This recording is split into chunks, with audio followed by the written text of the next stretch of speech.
Et mëcht mir eng Fredig haut kënnenrem d'Automotorschutz präsentéieren. Ufenken, diei man mat onsem Autotest, fuhren dun no an Belletoile, wo eng Flott Motorsportdarstellung präsentéiert gouf, hunn ons mat 2 PR vun Autosmarken erhalen an zum Schluss mache mir e klengen Aufschluss vom Autofestival 2022. Viel Spaß beim Nokucken!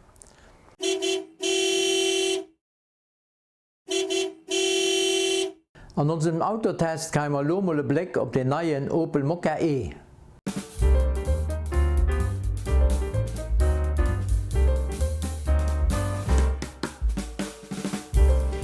Bei Opel lass de Mokka E e klengen Iwerraschungssuchse ginn. Schickt doch mat diesem Gefähr sein echten neuen schicken Elektrostadt-SUV op Stroos. Hallo an der Automotorshow. Ich stehe heute für einen Opel Mokka, an der wir den Orlo vorstellen. Bleibt drin, aber wenn euch diese Reportage gefallen hat, werdet mir ein Großfried und abonniert meinen YouTube-Kanal Automotorshow bei Carlo Miller. Am Voraus schon ein ganz großes Merci. Der Mokka E sticht doch durch sein Design an seinem scharf gezeichneten fieschen Deel beim neuen unverwechselbaren Opel Weiser und dann auch nach, wie hier in unserem Fall, an der Matcha grün Metallic Lackierung am Klang von den SUV heraus. Nicht allein, dass sein Abfall riecht, mit den SUV aus der Mittelklasse muss sich auch heute Stars gut und einfach vorlassen, einen guten Komfort und ordentlich Platz am Interieur bieten und dann die immer groß froh, was als mein Verbrauch auf 100 Kilometer. Hier schwätzen wir heute nicht von Spritverbrauch, mehr von Stromverbrauch. Gucken wir uns mal zusammen die Massen am Detail an. Eine Länge von 4,15 Meter verrät ein bisschen die Maß von einem kleinen Auto. Einerseits sucht breit mit 1,79 Meter für ein gut Gefühl am Interieur und das zumal auf den festen Sitzen. Hinten dran geht das rundere Bein ein bisschen eng und das trotz seinem Radstand von 2,56 Meter. Material und Verarbeitung am Interieur ist für seine Preiskategorie von 32.085 € laut Opel.lu proper verschafft, sowie seine ergonomisch Alcantara-Sitze Vorteil vis-à-vis der Konkurrenz bieten. Auch ein gesundes Mittelmaß bietet mal mit 310 bis 1060 Liter Ladevolumen, wobei ein kleiner Hege Bauch beim Rallöde steht. Auch am Interieur vom Mokka E und die Ingenieuren geschickt cool Akzente gesetzt und der Level vom Interieur qualitativ auf ein gutes Niveau gesetzt. Vom Chauffeursitz aus blickt der Chauffeur auf 2 Monitoren, einen zentralen Touchscreen für den Infotainment und einen weiteren Ekran hinter dem Volant, den der Chauffeur über alles Wichtige informiert. Apple CarPlay und Android Auto laufen auch ohne Probleme. Just die Apples nicht gerade falsch Position vom Display können verwindete Chauffeur steuern. Den Tempomat ist auch perfekt zu bedingen, besser wie bei seinen PSA-Britter. Erkennt der Mokka E ein Tempolimit-Schild, weist nicht doch direkt am Display an, an ein Kehr ob OK-Tast getippt, überhält auch proper die erkannte Vitesse. Das System Spurhallen Assistent unterstützt auch perfekt beim Fahren, greift aber leicht an seine Gutsteuerung an. Außerdem sind noch nach hilfreich Assisten wie Front-Accident-Warner an den deutschen Winkelwarner serienmäßig. Aufgefallen ist mir aber, dass die PSA-Hilfe-Assisten an dem ganzen Zusammenspiel noch nicht so perfekt sind, für den Mokka E das autonom Fahren zuzuschreiben. So oder so ist der Arbeitsplatz vom Chauffeur klar und übersichtlich verschafft, ob sonst der kleine Balkon über dem Display die Sonne nicht komplett kann weghalten. Ganz aufgesprungen als Opel auch noch nicht von den klassischen Räderchen, die Klimatisierung an den Pegel vom Radioton klar und übersichtlich dirigieren.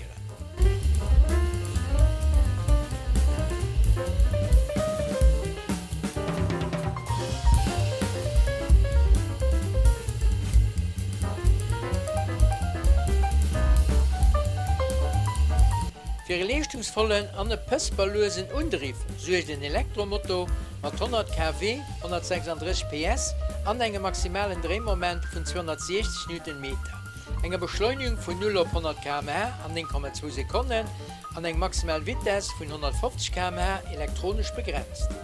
Mit einer 50 kWh Batterie sollen noch laut WLTP bis zu 323 km Autonomie draufstechen.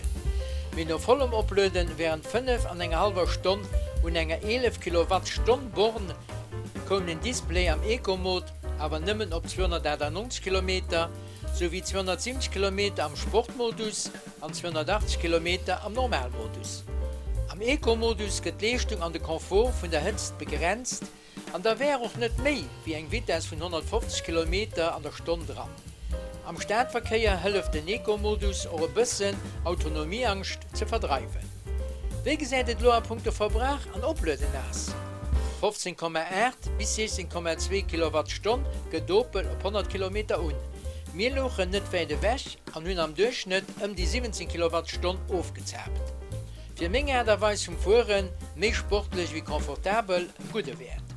So wie auch die 35 Minuten, die wir den Opel Mokka E und einer DC Oplödestation von 100 Kilowatt unhängen hatten, auf 80% Autonomie zurückgewiesen.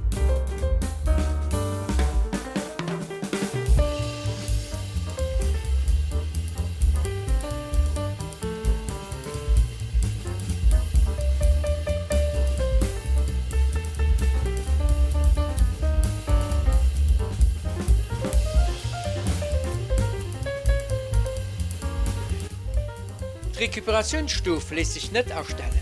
Opel liefert hier bei seiner Boîte eine Position B. An dieser Position beim Fuß vom Gashöhlen und Pedal Driving rekuperiert der Mokka E deutlich. Aber nicht jeder hat hier an dieser Position die starke Tempoverlust gerne. Ein bisschen negativ könnte der Mokka E an puncto Suspension rüber. Bei der Vitesse die 100-120 km/h kritisiert das Gefühl, den Boden unter den Rädern zu verlieren. Auch vielleicht dadurch, weil kein Motorgeräusch hat und die Steuerung auch Müll rüberkommt. Den Elektromokka ist mit seinen 1600 kg Kielichtgewicht. Ähnlich das gesagt Opel auch 4x4 geführt.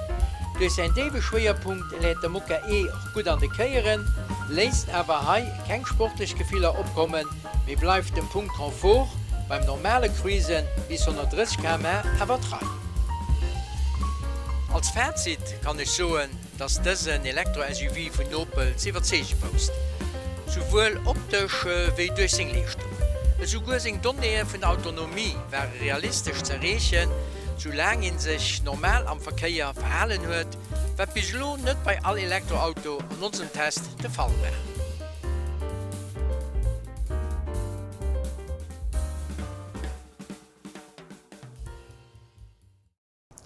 De Laurent Rausch präsentiert uns eng Flottausstellung iwwer den Automobilsport. An dem Kader goufen noch vum RCL verschiedene Pilote geiert, so wie den Autosportler vom Joar 2021.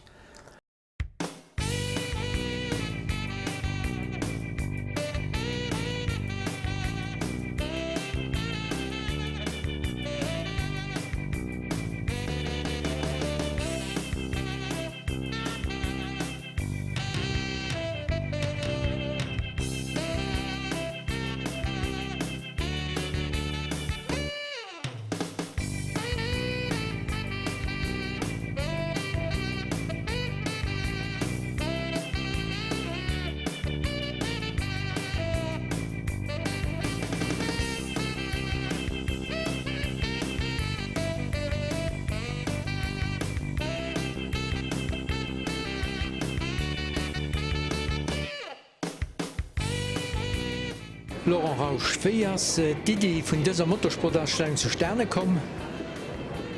Die Idee war eigentlich schon seit 1,5 Jahren. Ich hatte für ein paar Jahre eine Stockausstellung von einer Auto organisiert. Und darauf sind wir mal gedacht, ja, dann machen wir mal eine andere Ausstellung und gucken, wie das läuft. Und da sind ich dann auf die Idee gekommen, für Motorsport zu Lützeburg zu machen. Motorsport zu Lützeburg, das heißt unter anderem einfach mehr Kategorien ausgestellt wie Karting, Birschkuchs, Rallye, Circuit. Da könnt dabei Motorräder, was zum Beispiel nicht mega bekannt ist hier im Land.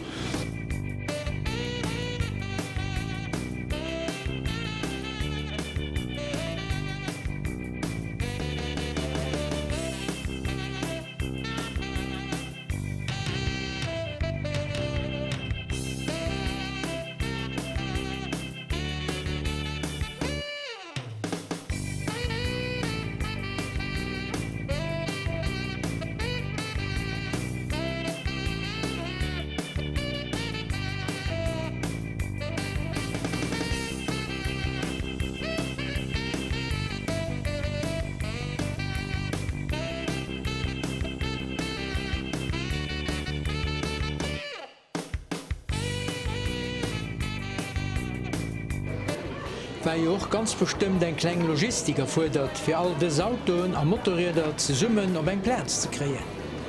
Ja, also dat war so, all Pilot huet sein egen Auto heinerbrucht.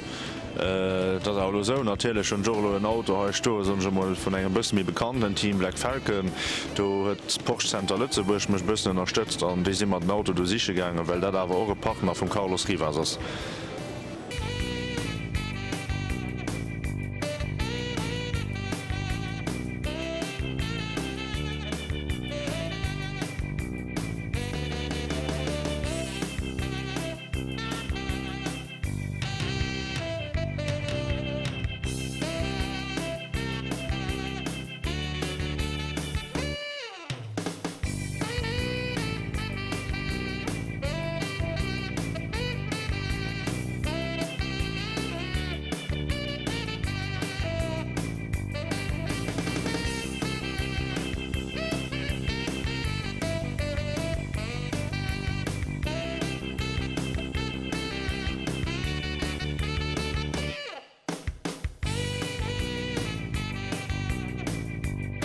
Wie lange es dann in dieser Ausstellung geschafft gin, fir so 100% hinzukriegen, wie in Solohai gesät?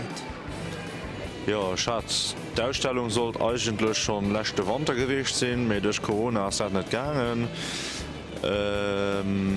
Lo haben wir es dann auf das Jahr verlöscht, auf 2,5 Wochen verdeelt. Und darauf sind habe ich aber plus minus mal gut 6-7 Monate mit der Belle Étoile zusammen geschafft.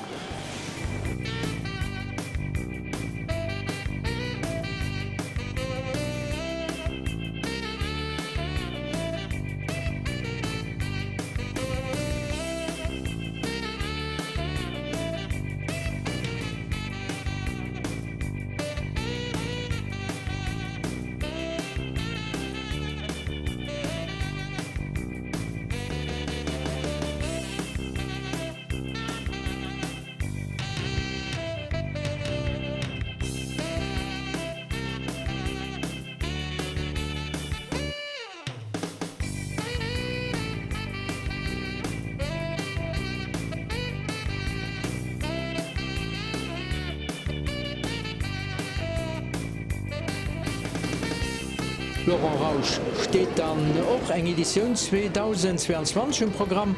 Aber was gibst du dann durchchangieren? Ja, das ist so. Ich kann aus organisatorischen Gründen man kann ich Teil nicht all Jahres machen, weil ich meine, aber so viel Zeit, weil ich fahre noch am Jahr von schon nach Kursen. Und ich habe schon geplant, eventuell für ein paar Jahre eine Einkehr zu machen. Auch am plus minus demselben Stil, aber mit komplett anderen Autos. Das heißt, das kann sein, dass ich vielleicht eventuell international schaffe, weil aber im Moment mich schwierig wird, logistisch mich schwierig wird. Mit das Auto gehen da komplett gewesen. Das Leute aber ein bisschen Aufhäuslung gesehen haben.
Schreibt online verdient auch den Carlos Rivas, hat natürlich das Trophäe verdient gehabt und Peterpaul, den Dylan, was siehst du? Vollkommen berechtigt. Ich denke, das ist noch kurze gemacht, immer rein und verdient. Viel am Limit sowieso und dann wenn du dann meinst geht noch bis 1 Meter mehr spät, dann hast du Fehler do und das genau das. Ich meine, das was ich müssen lehren und so und hol dir denke zurück.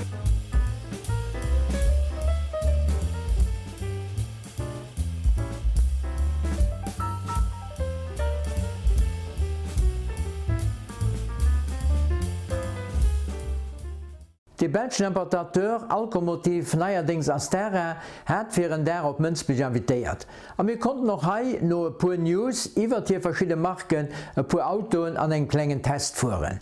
Mir hätten uns de Suzuki S-Cross, den MG Marvel Air an den Hyundai Kona NRS gesicht.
Non, c'est la grande surprise. Donc, depuis 2 ans maintenant, MG est sur le marché européen.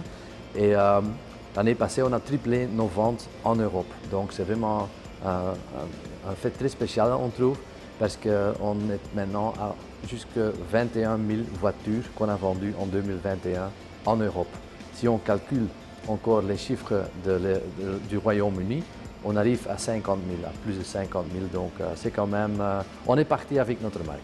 Au Luxembourg et en Belgique, vous êtes toujours content avec la vente MJ? Oui, mais comme toujours, on veut encore avoir plus. Et c'est clair que du moment que la marque soit encore plus connue, qu'on va avoir encore plus de ventes. En plus, la mobilité est en train de changer rapidement maintenant. Quand on voit l'évolution des ventes de différents carburants et voitures électriques, on voit quand même que les voitures électrifiées, disons, prennent un vol énorme.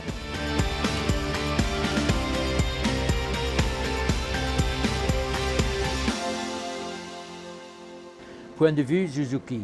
Suzuki renouvelle toujours ses voitures comme la nouvelle S-Cross? Oui, tout à fait.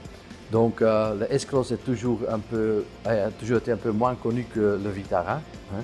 Mais en fait c'est la même plateforme, mais le S-Cross est un peu plus grand. Et maintenant que la voiture a été renouvelée complètement, hein, donc point de vue extérieur, c'est tout à fait autre chose. Et donc on croit que ça va connaître encore un succès énorme comme avant. Je crois que les avantages de cette voiture-là sont qu'elle est d'abord très légère, elle a un moteur 1400 turbo, 129 chevaux, et elle a encore le système Mild Hybrid là-dessus, 48 volts, qui donne des sensations de conduite énormes pour une voiture de ce gabarit-là. Et le fait qu'elle est disponible en 4x4 en plus, donc c'est vraiment ce qui fait du S-Cross une voiture complète.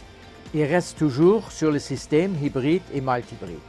Pour l'instant, oui, mais donc en 2023, on passe aussi à l'électrique.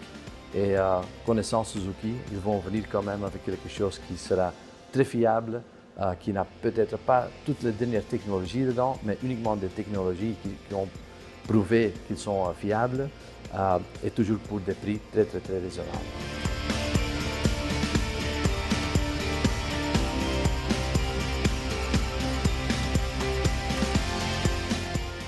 Hyundai a vraiment changé de caractère.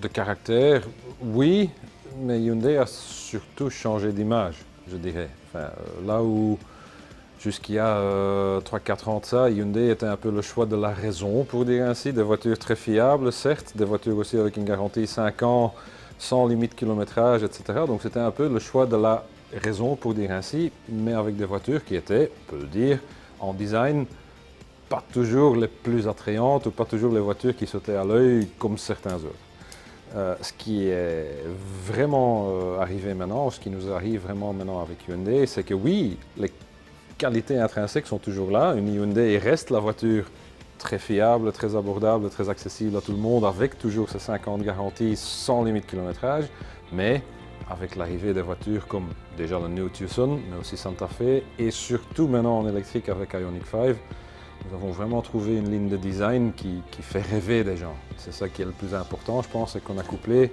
ce côté assurance qu'on avait avant avec un côté image qui nous a vraiment permis de monter en gamme. Et ça fait plaisir et ça parle aux gens qui aiment la voiture. Il ne faut pas non plus oublier les voitures de performance ou sportives. Oui, bien sûr. Enfin, il y a le côté électrification qui est très important avec le plug-in hybride, les électriques, etc. Mais il y a aussi le côté image, ça se joue aussi dans le sport. Et ce qui est bien chez Hyundai, c'est que ça se fait sur 2 plans. Il y a le programme de Hyundai Motorsport avec notamment les campagnes en rallye, aussi bien en mondial avec Thierry Neuville en WRC, mais aussi bien en championnat de Belgique avec Grégoire Münster et la i20 N Rally 2. Donc des vraies voitures de compétition qui se battent au plus haut niveau dans les compétitions où ils participent. Et avec la gamme N, dérivée de ça, des voitures de sport de route. Commencé avec i30N il y a quelques années avec un seul modèle sportif, mais qui était tout de suite et d'emblée une des meilleures voitures sportives moyenne gamme qu'il y avait, mais qui sont devenues aujourd'hui une vraie gamme avec i30N toujours en 2 versions, mais aussi avec i20N, petit hot hatch dans le meilleur sens du terme, et aujourd'hui Kona N qui se rajoute aussi. Donc là aussi Hyundai a vraiment travaillé fort. Nous sommes allés d'une marque avec juste un petit modèle sportif jusqu'à une marque qui a des programmes en sport moteur au plus haut niveau et toute une gamme de voitures sportives pour la route. De nouveau, ça fait rêver des gens, ça fait parler de la marque et c'est ça qui nous importe, faire cette attirance et cette passion autour de la voiture. C'est important de la garder quand même aussi dans ces temps aujourd'hui. C'est pour ça que la gamme N nous est très précieuse.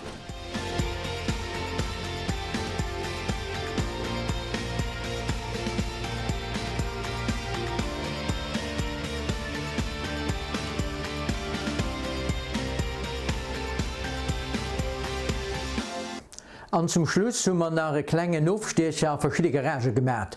An ha hunnech mech mat de Responsablen vun der Wand iwwer den Autofestival 2022 genehalen. Du hast den Autofestival 2022 jo passé. Wie du dir in dës Jo gesinn? Also mat Kia kann ich mich schlimmen zufrieden schätzen. Als ganz Team huet super Arbeit gemacht, auch Team vu Kia. Wir hun immens interessant Produieren. Ganz viel elektrifiiert Produieren, notamment den V6 da steht den immense Suse huet. Wir lanceieren den neue Kia Sportage während dem Autosfestival, den noch en grosse Resonanz bei de Leiit huet.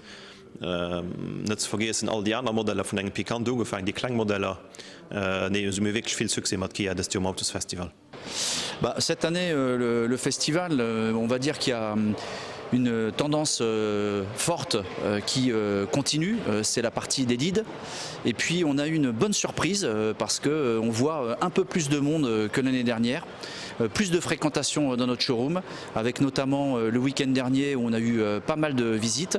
Et sur la partie lead, comme je disais, la partie digitale qui prend de plus en plus de place, les gens se renseignent de plus en plus, nous demandent de les contacter.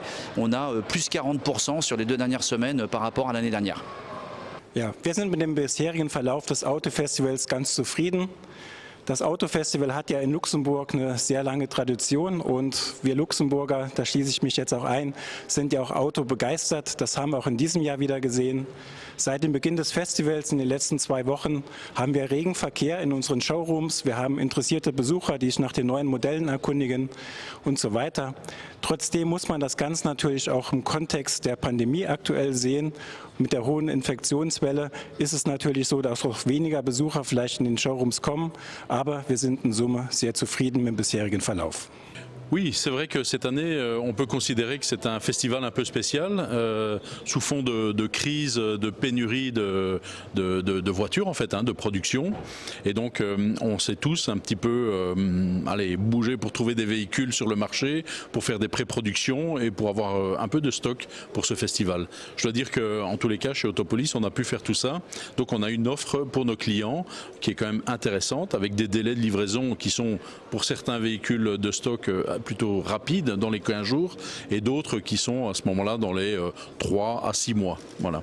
A Punkte Elektrogefährer ass de Klier schon gut informéiert oder si er der Meinung, dat se nach unsicher das.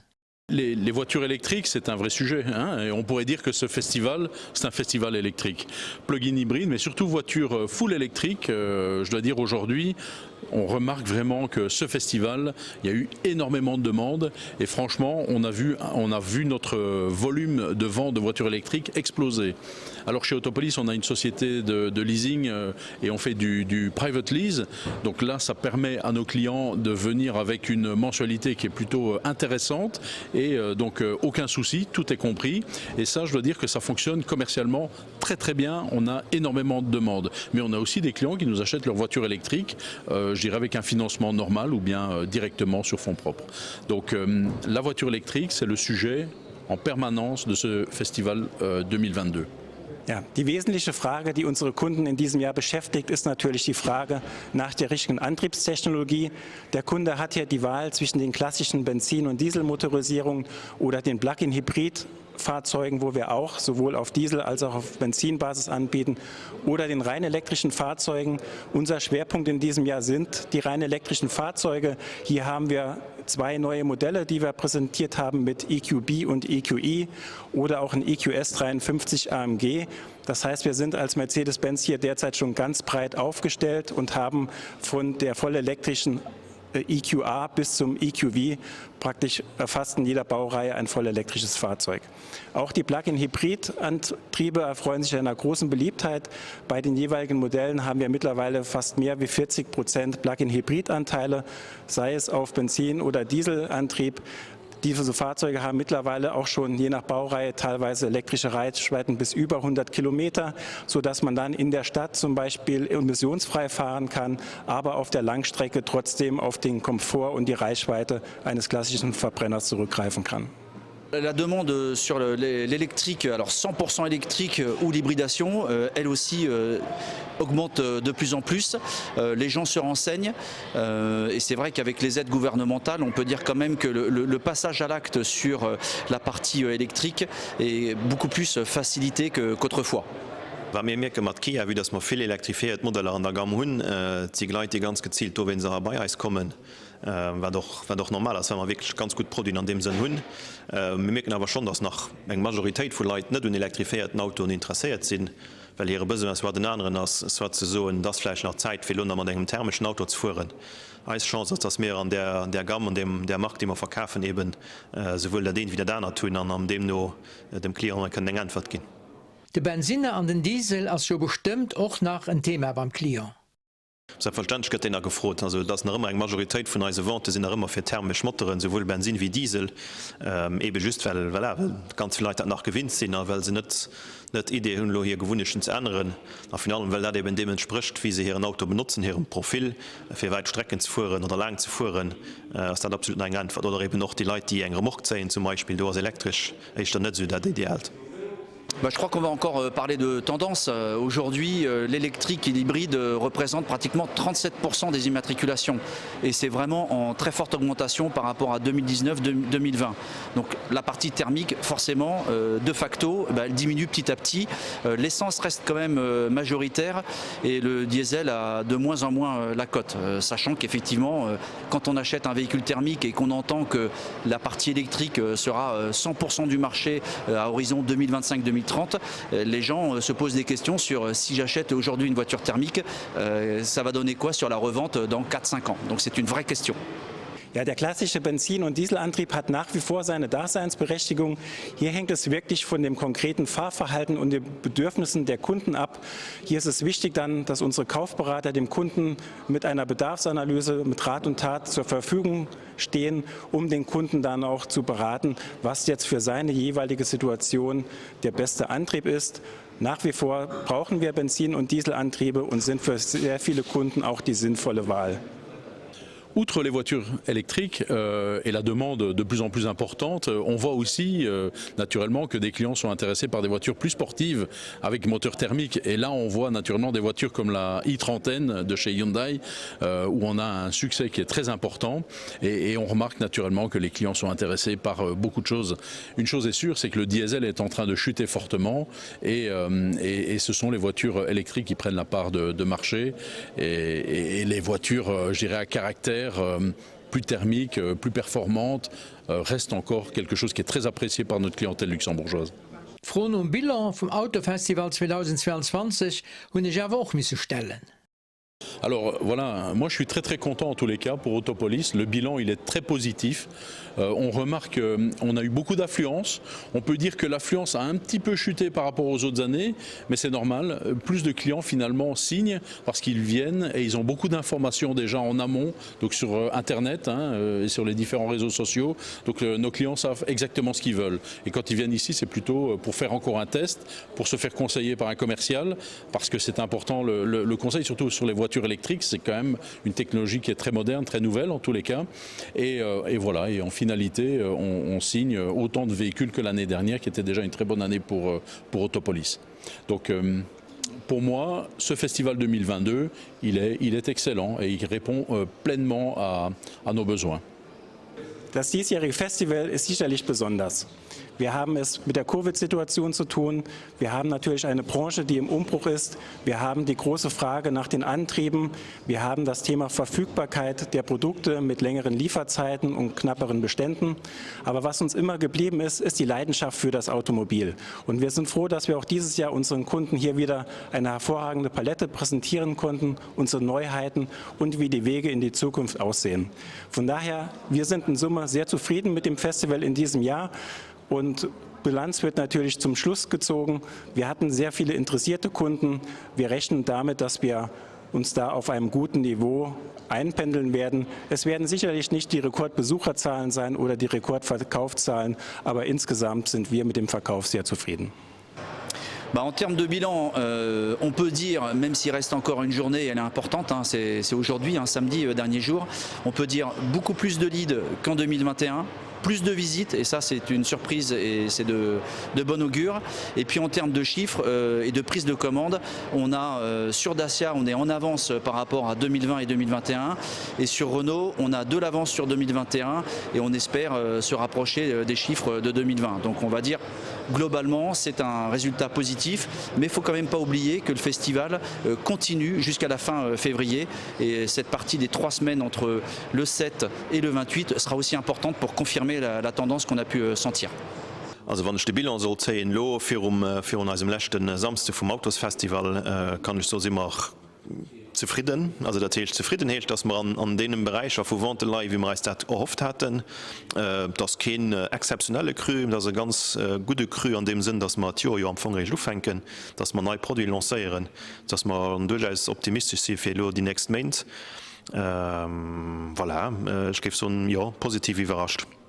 An zum Schluss als Präsident vun der FEDAMO ass der Philipp Mersch och net onzufrieden mam Autofestival 2022. Als Feder muss immer am gangen den Tour vun den bisse vun der Konferen ze fir ze wësse wie de Festival lo gela was wann lo eierlech sinn, dann simmer am Fong an denen Wanten, an denen Visiten, wie man dat plus gedurcht tun, dat heißt, das net ke Grand Cru des Jahr, mit das ein verständliche Festival an dem Sinn, dass man ziemlich normal geschafft hun, dass man Leute op Besuch hatten, mehr halt Manner. Wat man aber sicher könne so und dat hat man kläft auch schon, dass die Leute die NRW sind ziemlich konzentriert sind effektiv für nur einem neuen Auto zu gucken, wat positiv was mir das eben halt wat fehlt das Jahr, da das den ganzen festiven festiven Deel vum engem Autofestival wie de Nummer seet. An du hoffen, dats man do an den nächsten Joren bësse méi op Wickelstadt zurückkommen als d'Wzelle vum Autofestival, dats man wirklich auch d'Fäte Automobil, d'Fät vun enger Konzessioun rëmfannen, wat dem haut bësse fehlt. Ich hoffe, wir haben euch ein paar Minuten präsentiert und hoffen, euch den 21. Februar hier auf diesem Kanal dürfen zu begrüßen. Wenn es nicht ist, Automotorshow bei Carlo Miller. Bis dahin, halt dich gesund am Montag.